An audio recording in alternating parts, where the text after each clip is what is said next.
Girl student मानक गोटे खुशी खबर आज में प्रेमजी स्कॉलरशिप जहाँकि रही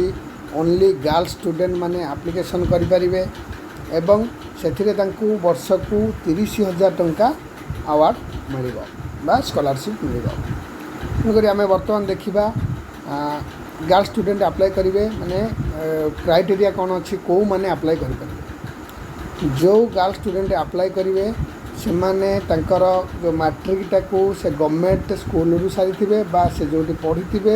से गवर्नमेंट स्कूल एवं +2 गवर्नमेंट कॉलेज रू करेंगे +2 एवं मैट्रिक दुईटा जाक से गवर्नमेंट कॉलेज रू करेंगे वर्तमान 25-26 वर्ष से +3 फर्स्ट ईयर थे नचते अंडर ग्रेजुएट डिप्लोमा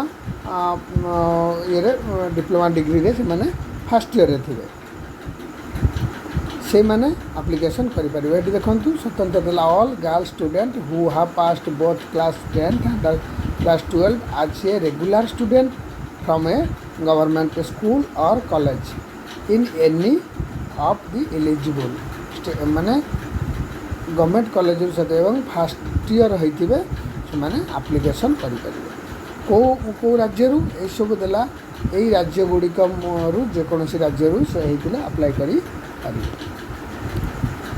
अप्लाई करने कौन सब डॉक्यूमेंट दरकार प्रथम mobile number mail ID Aadhaar card photo signature और bank passbook matric certificate marksheet +2 certificate marksheet एवं आमर रहा college proof admission proof photo signature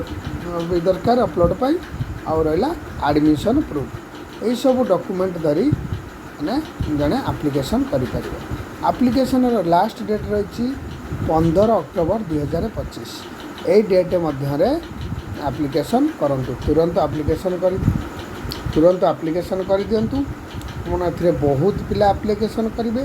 only girl student करेंगे एवं क्राइटेरिया को भल भाव देखिए आप एप्लिकेशन करेंगे कारण ए कौन पैसा दबाक पड़ूनी एप्लिकेशन फीस ना एटा फ्री अच्छी एप्लिकेशन आपण अप्लाई करूँ ए कौन हो ओनली गर्ल स्टूडेंट एवं से माने गवर्नमेंट कॉलेज रू +2 एवं गवर्नमेंट स्कूल रू माने 10th सारी यहीटा भल भाव मन रखिए मैंने से प्राइवेट रे पढ़ी पिला अलाउ है केवल गवर्नमेंट रू माने पढ़ी यही वीडियो देखापी ए चैनल टी सब्सक्राइब करेंगे एवं शेयर करेंगे हाँ जो मैंने चाहूँगी एप्लिकेशन टाक करने मोर जोगाजोग अच्छा मत जानी मो जनसेवा केंद्र सहित अटैच अच्छा से मैंने चाहिए मो सहित जोगाजोग करके एप्लिकेशन करेंगे नचत मो जनसेवा केंद्र को आसी करेंगे ना जो थी मो सहित कंटाक्ट कर डॉक्यूमेंट पठे से कमटी को सारी पारे। धन्यवाद।